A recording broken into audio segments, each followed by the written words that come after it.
So, you can quickly establish the energy equation for this system, where the turbine draws water from a reservoir. Okay. The losses are localized in the tube, where there is some velocity u, because the reservoir is large, velocities are small. So, essentially the reservoir is loss free. So, at point 2, water is coming out into the atmosphere. So, pressure is atmospheric, and if you work with gauge pressures, atmospheric pressure can be set equal to 0. Velocity is u2, and datum you can measure all vertical distances relative to point 2. So, we have z2 equal to 0. So, u2 would just be u2 square over 2 minus at point 1, which is inflow. Datum is rather the elevation is h1, velocity is 0 and pressure is atmospheric. So, we have minus g h1, and let me just call it distance. So, this is distance h, equal to the losses are in the tubes, connecting tubes,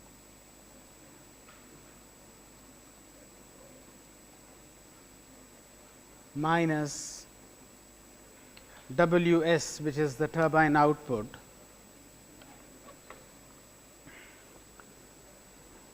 So, if the segments of the tube have differing lengths and diameters, then you have to apply mass balance equation, find the corresponding velocity, and then this f L over d u square over 2 will be replaced by a summation over each segment of the tube. We assign a negative sign because we know q is less than 0. Here f is to be found from Moody's diagram.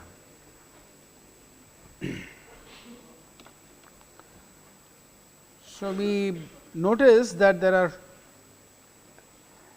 to start with, two unknowns, velocity u2 and the turbine output.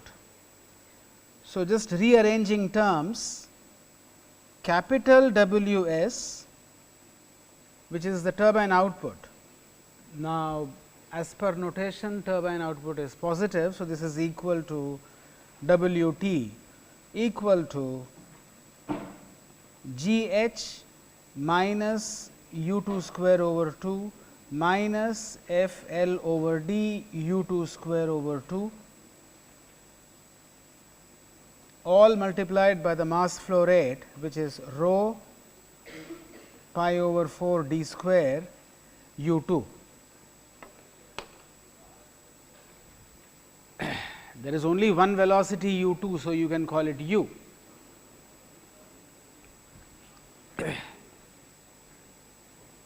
So, what does it tell you? G h is the available resource. You have to subtract out the kinetic energy that is generated and subtract out the losses. The rest of it is available to you for turbine output. So, what is the relationship between W t and u 2?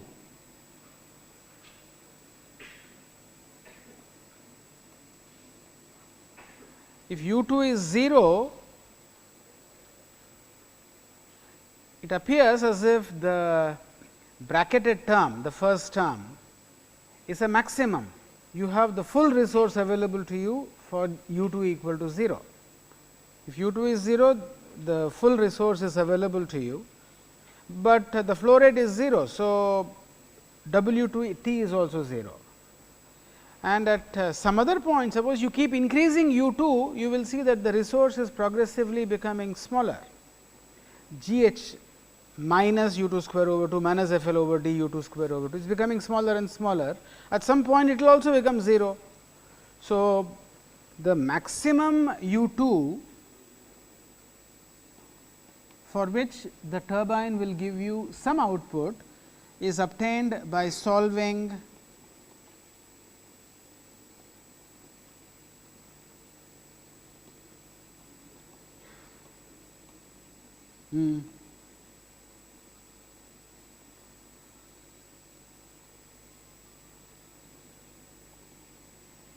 this equation.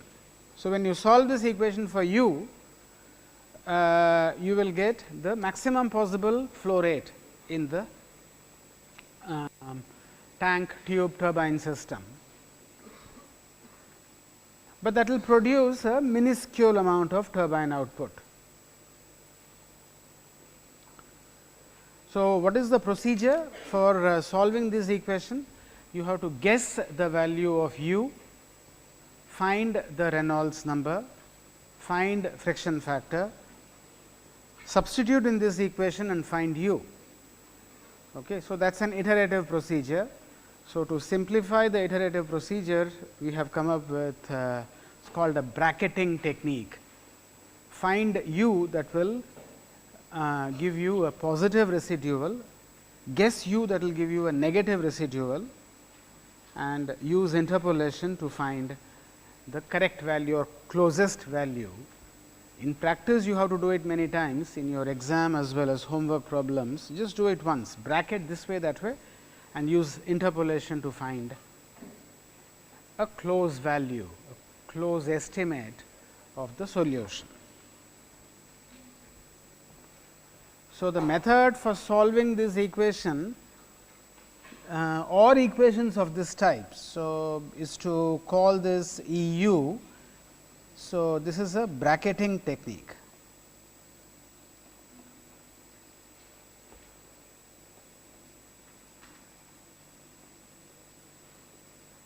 Okay. So, this graph of turbine output versus u naturally will hit a peak value for some finite u 2. So, you may call it an optimum flow rate. So, how do you find the optimum flow rate? Of course, one possibility is to plot this graph and then pick up the optimum. Otherwise, you say that at the optimum flow rate, the derivative of W t with u 2 is 0. So, will it give you a maximum? Those intricacies I will leave to you.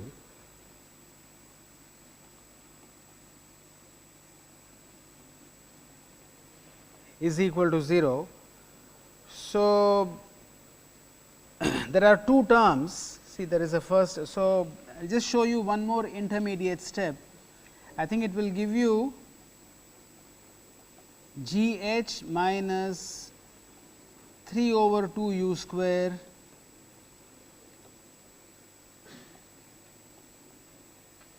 I just remember. So, see, there are two terms, this and this. So, you have to differentiate. First, keep u 2 constant and differentiate the second term, then keep the second term constant, differentiate the first, set it equal to 0.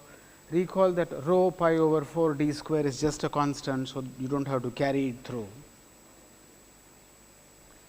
So, by solving this equation now, you will get a different value of u at which W t is a maximum. So, is it good to have maximum output or is it not good to have maximum output? So, it is desirable. So, you may call it the best solution for which the turbine output is a maximum.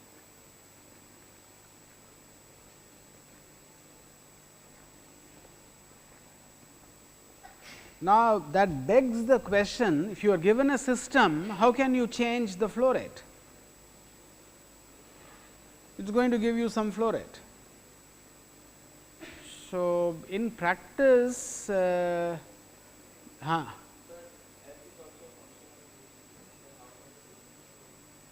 You are right.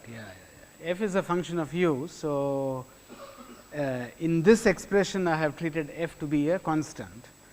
So, I had in the back of my mind this Moody's chart, in which if you look at the extent of variation of f with u, it is not very much. That line is sort of straightish. So, f is a weak function of u. Otherwise, there is one more, he is absolutely right while writing this expression that f has been assumed to be a constant.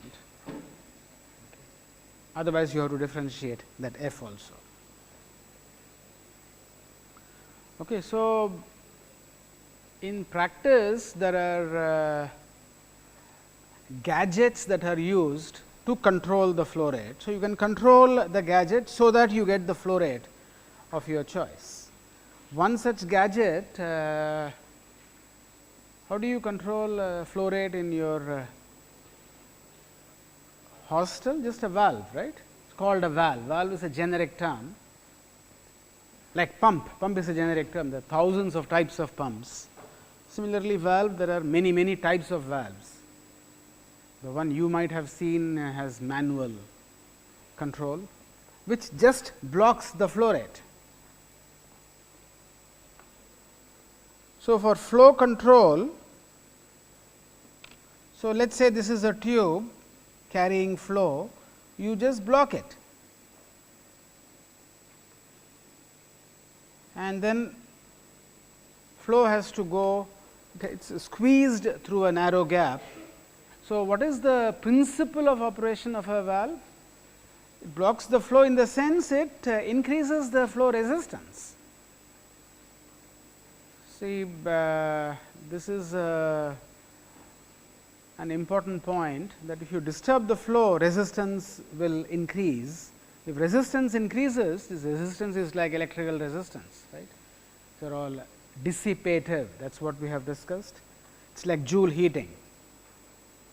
So, this is resistive control of flow. So, other types of control can also be thought of. So, it is going to lead to additional losses. Okay. So, that Q term that we had, Q was loss in the system, and we wrote it as F L over d u square over 2, but now you will have additional losses.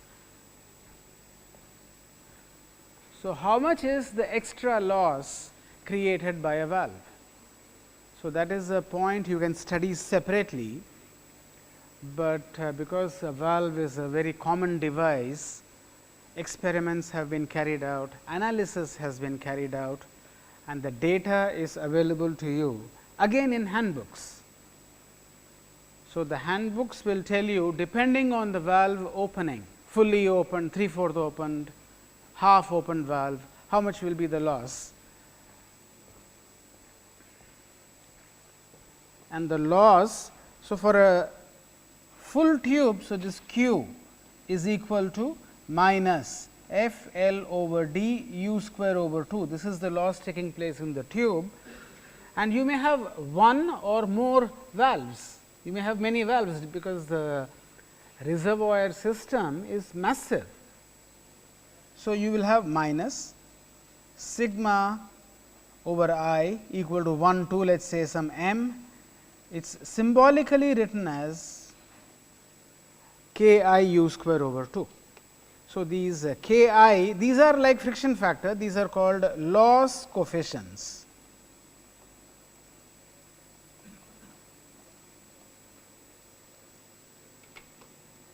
So, I will send you a sample page of a handbook that will give you the loss coefficient for a valve. You will see that for a valve of a certain type,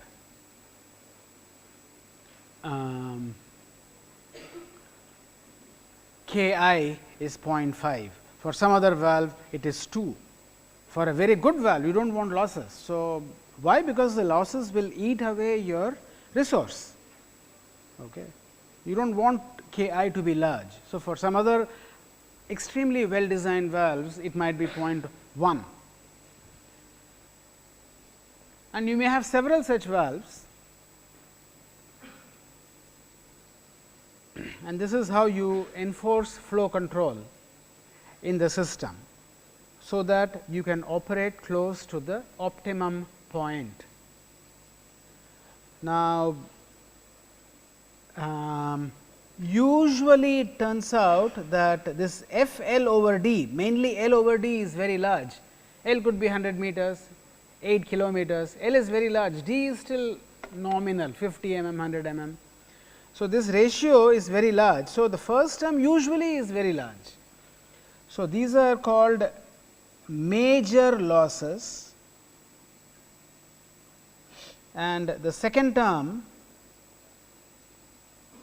would be called minor losses. Of course, if L is small, then major loss and minor loss will be comparable. So, it depends on the problem. Okay. So, you have to use your judgment and decide whether minor losses should be retained in the calculation. So, in a very general setting, of course, you will carry both terms with you.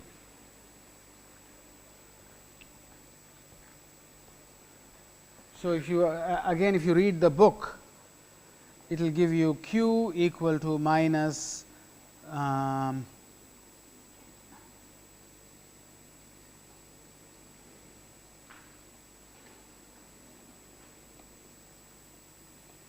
again I should show summation.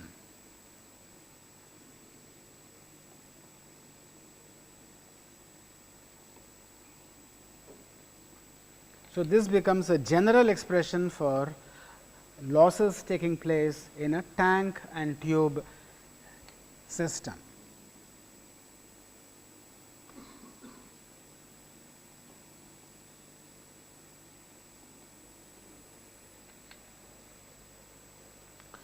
So, in terms of calculations, it does not change the procedure.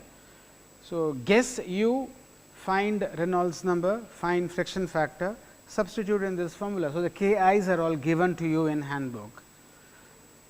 You have to identify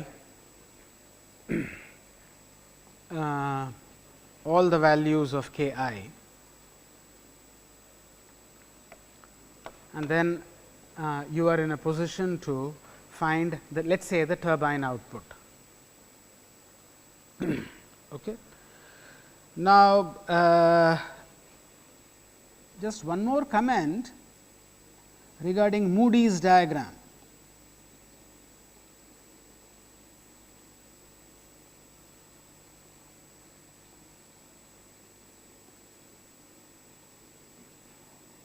So, it has some shape like this, and you will realize that with increasing wall roughness, the curve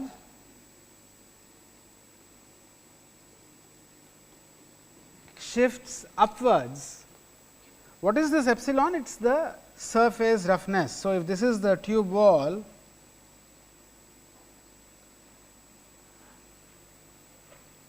a typical size of that roughness. So, you can find an average value, and then you will have some variation. You can represent it by, let us say, RMS. Usually, the RMS of surface roughness. RMS, you know what is RMS? Root means square, right, with respect to the average, will give you a measure of roughness of that surface. If roughness increases, it is like the valve, it is disturbing the flow more and more. So, you can see that the friction factor shifts upwards, that means losses keep increasing with roughness. So, the more you disturb the flow, more will be the losses. So, it is in your interest to keep the flow as less disturbed as possible, if you want to minimize losses. Okay. So, a smooth tube, let us say you are working with a turbine and somebody asks you, should I use a concrete tube or should I use a stainless steel tube? You say, from the loss perspective, you should use stainless steel because it has smaller roughness. Okay. But stainless steel is more expensive, so that brings in a different dimension to it.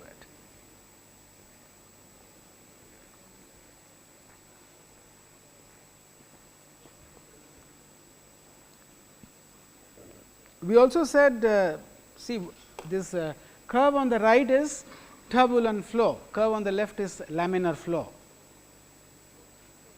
So, in turbulent flow, that is the graph on the right, look at epsilon by d equal to 0. In turbulent flow, is friction factor greater than laminar or smaller than laminar? So, to answer this question, you have to pick the Reynolds number. So, at a given Reynolds number, let us say this Reynolds number, this is the turbulent branch, this is the laminar branch which comes like this. It is not going below 0, because it is a log scale. Okay, there is 0 is way down below. So, this graph is going like this, turbulent flow is here. So, at a given Reynolds number, the friction factor in turbulent flow, which is a disturbed state of flow, is higher than laminar. Okay. So, keep that factor also in mind.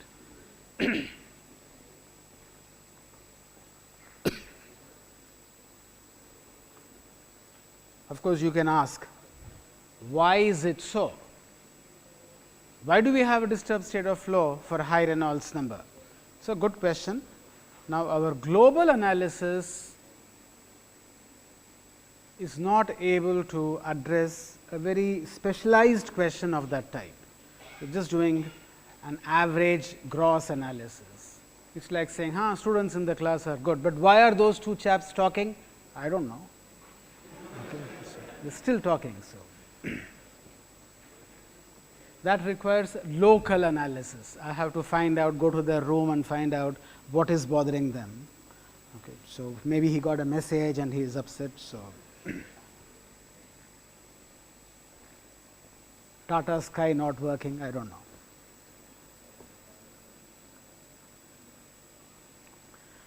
So, we move on from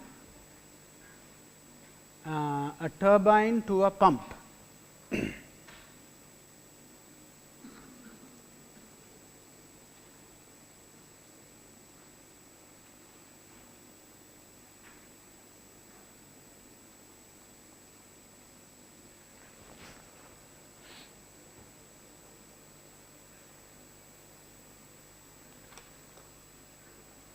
So, this power of fluid flow analysis, the power of natural laws at the continuum scale, mass, momentum, energy. So, I am frequently giving you a non-fluid analogy, human behavior, traffic behavior, including computer networks. So, the fluid flow analogy is used very often. So, that makes, which is probably why in this class we have students from completely unrelated disciplines. But you will see that the analogy, the behavior, particularly subjects like effect of a disturbance. A disturbance will lead to higher losses. Now, this is a very profound statement. So, a loss free system will take you towards an ideal state. So, if you create disturbance, going to make a very nasty statement, please do not react to it. If I say Antaragni is a source of disturbance, okay, it is going to affect, it is going to lead to losses in your studies. So, the analogy is far too close for comfort.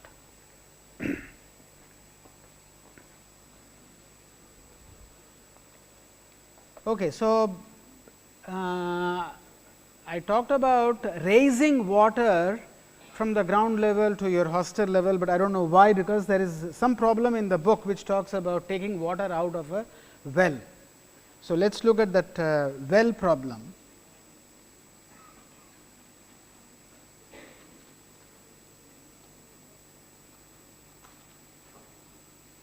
And this is the ground, and the pump is placed here.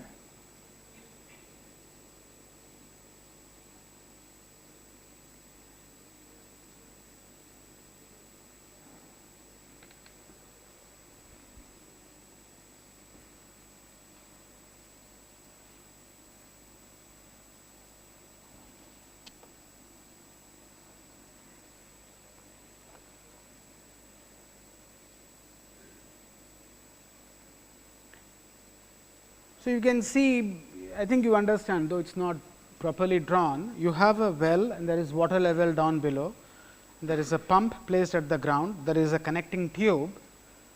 Now, the length of the tube may or may not be equal to the elevation difference. Okay. The tube may go all over the place and then come out. And then there is a pump and then there is a tube. So, maybe you have some agricultural land where water is being released. Okay. So, at point 2, velocity is u2, pressure is atmospheric. Point 1 can be taken as the datum, where velocity is 0 practically and pressure is atmospheric. So, drops. So, you can write the energy equation between points 1 and 2, which is very similar to the turbine problem, except that point 2 has a higher elevation compared to point 1. So, for point 2, g h plus there is only one velocity. So, I will just say u square over 2, should be u 2 square over 2. You can use u 2 or u depending on your preference. That is point 2, and for point 1 velocity is 0, elevation 0, pressure atmospheric. So, nothing for point 1. So, this is for point 1 is equal to minus f L over d u square over 2 minus W s. This is energy equation. So, W s is equal to minus g h plus u square over 2 plus f L over d u square over 2. So, you can see that automatically it has turned out to be negative. That shows that to sustain flow in this system, you have to pump, you have to provide pumping effort. So, capital W p will be the negative. So, it is minus m dot W s, which is rho pi over 4 d square multiplied by g h plus u square over 2 1 plus f L over d, all multiplied by u.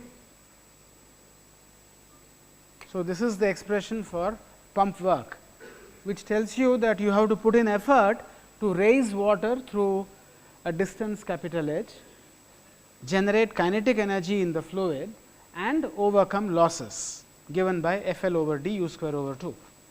So, you pay for all this and then you will be able to sustain steady flow in this system. So, how does the pump work vary with velocity? So,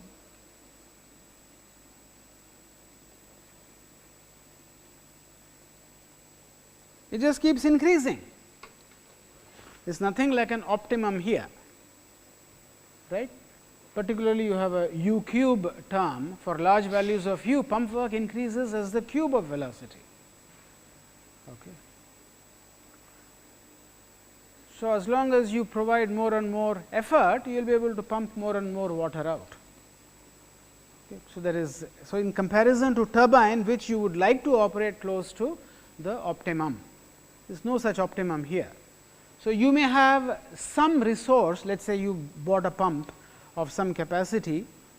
So, that will then tell you how much of flow rate is sustained in the system.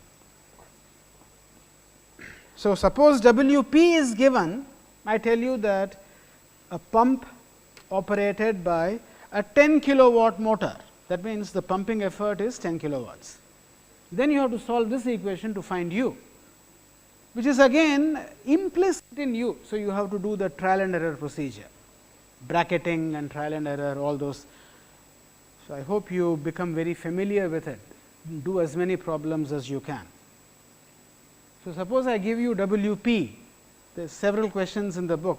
W p is given, then guess velocity find Reynolds number, friction factor, substitute on the right hand side and create that residual W p minus this. If it is positive, that will give you one side of the root, and then guess u again, so that it becomes the residual is negative, and bracket the solution, get the answer. Now, let us look at a slightly revised configuration. So, again the same well,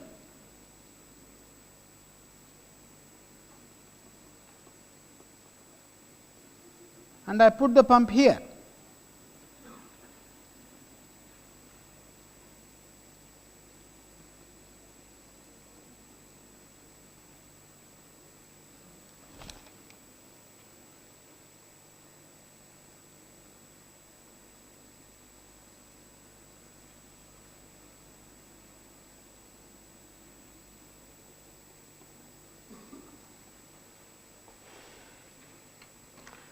So, let us write the equation between energy equation between points 1 and 2. So, once again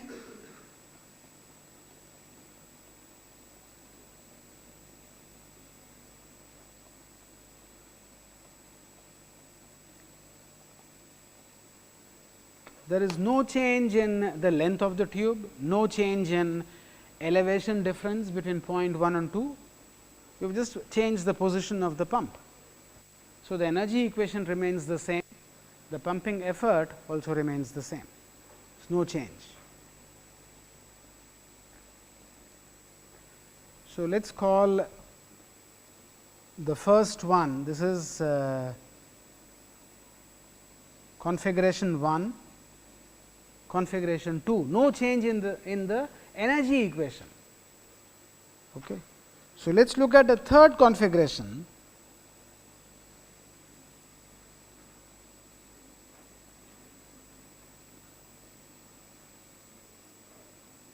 In which the pump, what other position can you think of? Even inside water.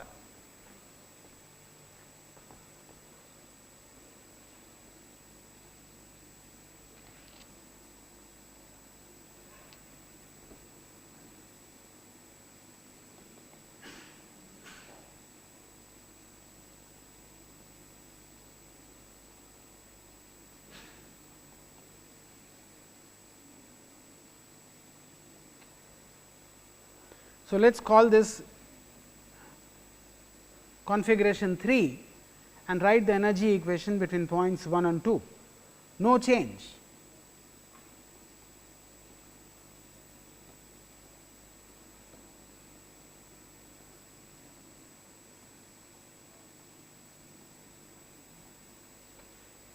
So, the pumping effort will remain the same wherever you put the pump. Okay. So,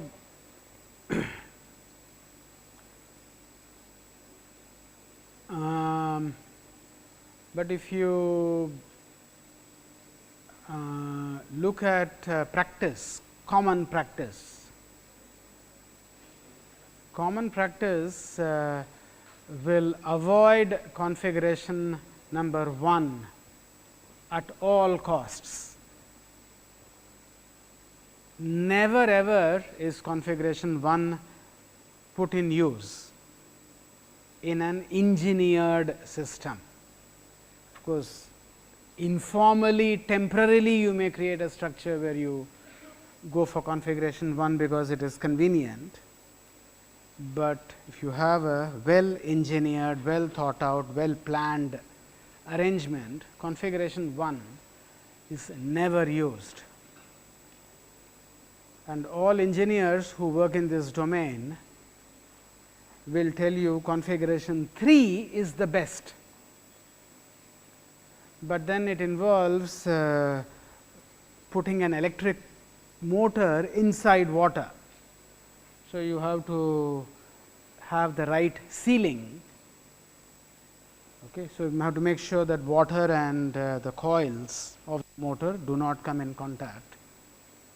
Now, these are sometimes called hermetically sealed systems and so on. So, sealing it depends on sealing technology, no water should seep in over a long period of time. How long? Years together. Okay. So, that is sealing technology. So, it's a different subject altogether. Fortunately, that subject has developed quite a bit, and you can place the pump immersed in water. So, 3 is the best among the 3, the configuration number 3. Second is somewhere in between, but why so? So, let us compare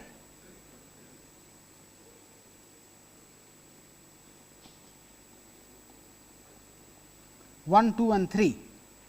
So, this was you can see 1 and you can see 2. Incidentally, there is a tendency to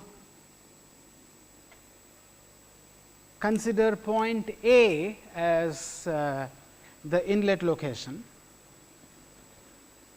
You can do it, you can write the energy equation between point A and point 2, but then because there is flow at point 2, you do not know the pressure.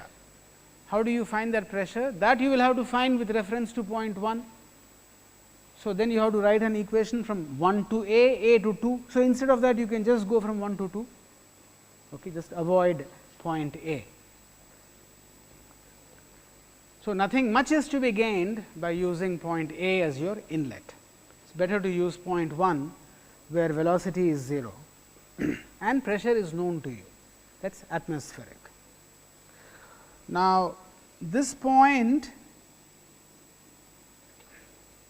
is point B, just ahead of the pump. So, suppose you write energy equation between point B and point 1. What is the difference between 1 2 and 1 B? There is no pump between 1 and B, right. So, if you write the energy equation here, you will have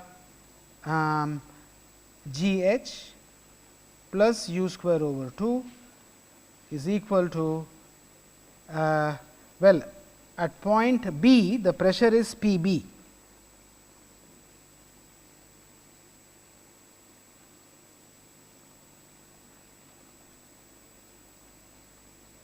So, these are the attributes of point B.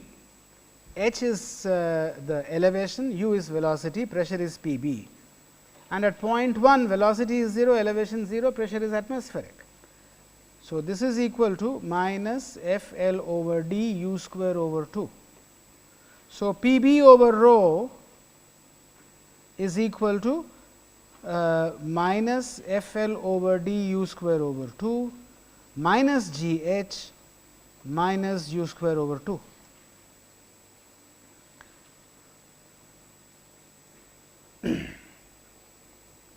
Now, point B here in configuration 2 is over there. So, in that case the elevation of point B in the second configuration is practically 0. There is no G H term. Okay. So, and then that length, because it is very close to the surface of water, this length term is also very small for point B in configuration 2. So, I can drop both terms. So, here, so this is, let me write here, this is configuration 1, configuration 2 P B over rho is equal to minus u square over 2. And let us look at configuration 3. So, compare 1, 2 and 3. So, for 1 we had P B over rho is equal to minus F L over d u square over 2 minus u square over 2 minus G H. For configuration 2, P B over rho is equal to minus u square over 2. For configuration 3, this is, I am talking about the upstream point P b over rho, and this elevation is, let us say, h. So, it is G h minus u square over 2. Okay, because it should be, because h is in the negative direction, you are going down relative to the datum. So, minus G h, when you put it to the right hand side, becomes plus G h. So, this is for configuration number 3. So, what do you see here? Why is configuration 1 so unpopular? You can see that P b over rho, that is the pressure just upstream of the pump in configuration 1 can become negative. What does it mean? Negative meaning below atmospheric. We are doing all calculations relative to the atmospheric pressure. So, it can go down and there is no limit to it. If you keep increasing u, of course, it will hit vacuum, you can't go below that. But much before you have reached vacuum, what will happen if you have a body of water and you lower pressure? It will essentially, the term is boil, right. So, what will be the pressure corresponding to, what is that pressure called, at which it will start to boil? It is called saturation pressure, corresponding to almost room temperature. So, at that point water will turn to vapor and you will have a water and vapor mixture going into the pump. Now, it turns out that a pump that can handle a two-phase mixture, vapor water mixture, it is very hard to make one. Very few pumps exist where this mixture can be dealt with. Otherwise, for most commonly used pumps, the presence of vapor will completely suppress the pumping action. Okay, it will not be able to raise pressure of water as required across the pump.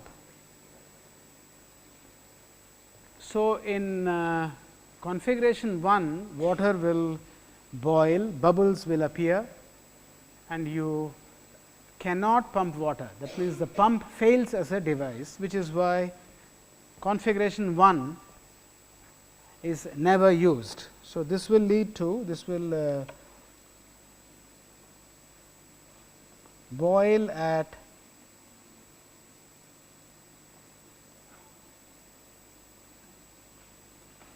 saturation pressure corresponding to room temperature.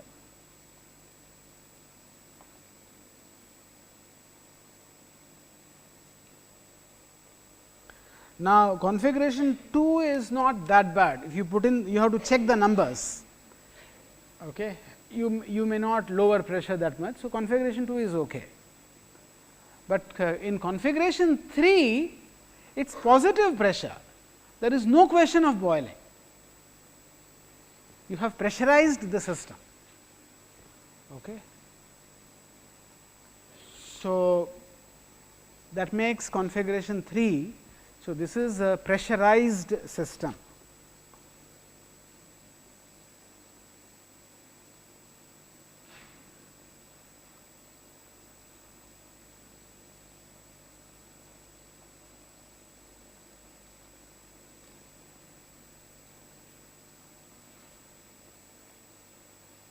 Of course, that assumes that G small h is greater than u square over 2. Okay, so, when you deal with pumps, the issue is to make sure that pressure upstream of the pump should not fall below, let us say, atmospheric. It should be a pressurized system for water going into the pump, and then the pump will then raise the pressure further. In case of a turbine, you solve the problem in such a way that you are close to the point, the optimum point. So, these are device specific calculations. Energy equations are to be applied as usual. Okay.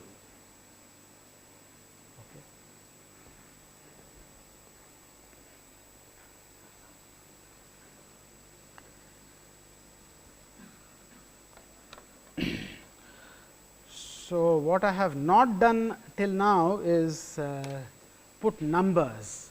I am requesting you to carry out some calculations. You can assume h for a well, h may be 20 meters. I think in summer time it can go way below, maybe 100 meters. Okay.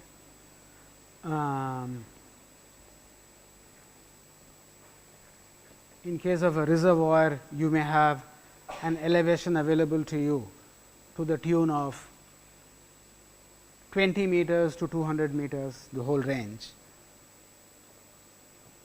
Then look at the turbine output. So, put some numbers and carry out these calculations. What will be your working fluid?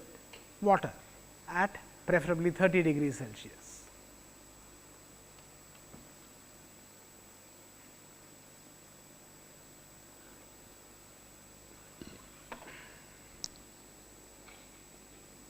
So, an interesting example I saw in the book that I would like you to complete, in which 3 reservoirs are in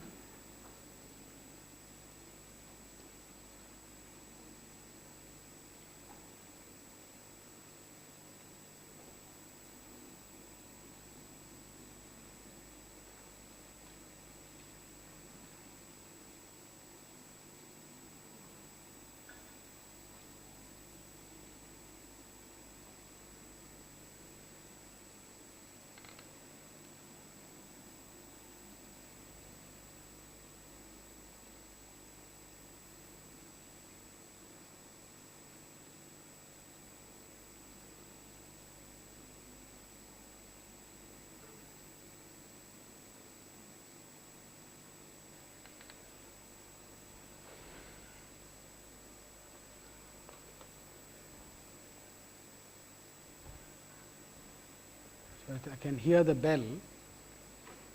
So, we'll briefly comment on the solution of this problem. I will also refer to, I think I use the word network.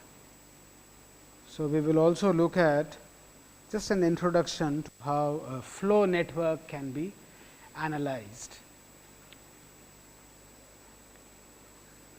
So, these are some topics to be covered on Friday.